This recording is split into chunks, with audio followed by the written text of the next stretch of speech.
ورحمة الله وبركاته. الحمد لله رب العالمين والعاقبة للمتقين والصلاة والسلام على سيد الأنبياء والمرسلين وعلى آله وصحبه أجمعين الطيبين الطاهرين. أما بعد فأعوذ بالله من الشيطان الرجيم. بسم الله الرحمن الرحيم. إنما يخشى الله من عباده العلماء. تمام تعریفیں اللہ وحدہ لا شریک کے لیے ہے.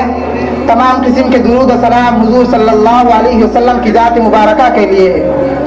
تشریف فرما مشفق و مربیان اساتذہ کرام، غیور ساتھی، دور دراز سے تشریف لائے ہوئے مہمانان اعظام، ہر سال کی طرح اس سال میں بھی ہمارے مدرسہ دارالحدیث اشرف العلوم رتن پور میں 79واں جشن یوم آزادی بڑی جوش و خروش کے ساتھ منایا جا رہا ہے.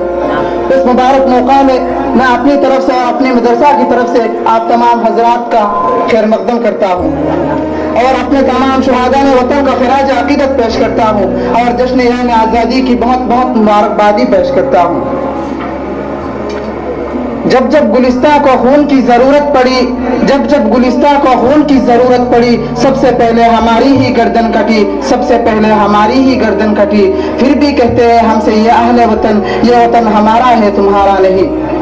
محترم سامعین کرام اور معزز اساتذہ کرام، تاریخ کے اوراق کا گردان کرنے سے ہمیں یہ پتہ چلتا ہے کہ انگریز تجارت کے غرض سے اس سرزمین پر قدم رکھا، لیکن رفتہ رفتہ تجارت کے نام پر سیاسی اور فوجی اثر رسوخ حاصل کر کے یہاں کے حکمرانوں کو بے دست وفا کر دیا اور یہاں کے سیاہ و سفید کا مالک بن کر لاکھوں کروڑوں بے گناہ معصوم ہندوستانیوں کو موت کے گھاٹ اتار کر ظلم و بربریت کی ایسی داستان دہرائی، ایسی ہلاکت خیز اور شفاہانہ کارروائی کی جس سے چنگیز اور ہلاکوں کی دستانیں ماند پڑ گئی.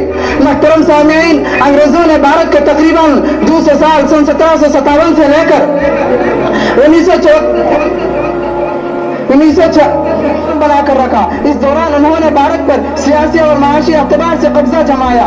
سن 1600 میں ایسٹ انڈیا کمپنی کے نام سے لندن میں ایک کمپنی کا بنیاد رکھا اور اس سے اصل مقصد ایشیا کے ساتھ کاروبار کرنا تھا. سن 1608 میں کمپنی نے سورت میں اپنا پہلا کارخانہ کی بنیاد رکھا اور آہستہ آہستہ ہندوستان کی سیاسی اور میدان میں قدم رکھنا شروع کیا. سن 1757 میں پلاسی کی جنگ جیتنے کے بعد ایسٹ انڈیا کمپنی نے بنگال میں اپنا پورا قبضہ حاصل کر لیا اور وہیں سے انگریز نے بھارت پہ اپنا ستائی شروع کیا.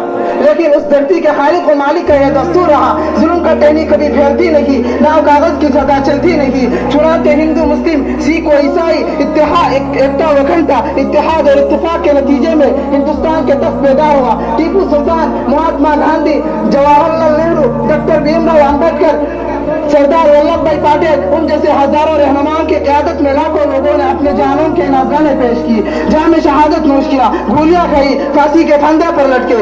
تو ایسے نازک وقت میں سب سے پہلے جس شخص نے عالم بغاوت بلند کیا وہ محدث کبیر شاہ عبدالعزیز ابن ولی اللہ محدث دہلوی رحمۃ اللہ علیہ ہے. اسی وقت تقریباً 2 لاکھ مسلمانوں نے شہادت نوش کی، جن میں سے صرف 33,000 علماء کو شہید کیا گیا. سن 1857 کے اندر دہلی کے چاندنی چوک سے پشاور تک درختوں پر علماء کی گردنیں اور جسم لٹکے ہوئے ملے. روزانہ 80 علماء کو پھانسی پر لٹکائے جاتے تھے. یہ آپ حضرات کی تاریخ ہے، دنیا جانتی بھی نہیں.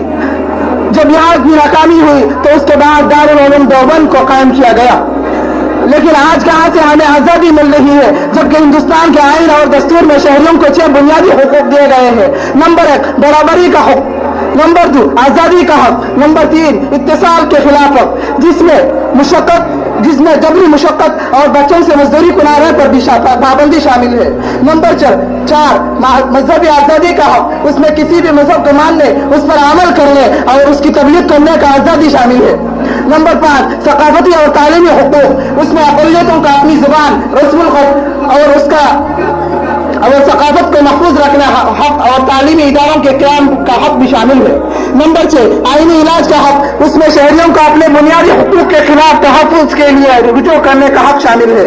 اگر کسی شہری کے بنیادی حقوق کی خلاف ورزی ہوتی ہے تو براہ راست ہائی کورٹ سے لے کر سپریم کورٹ تک جا سکتا ہے.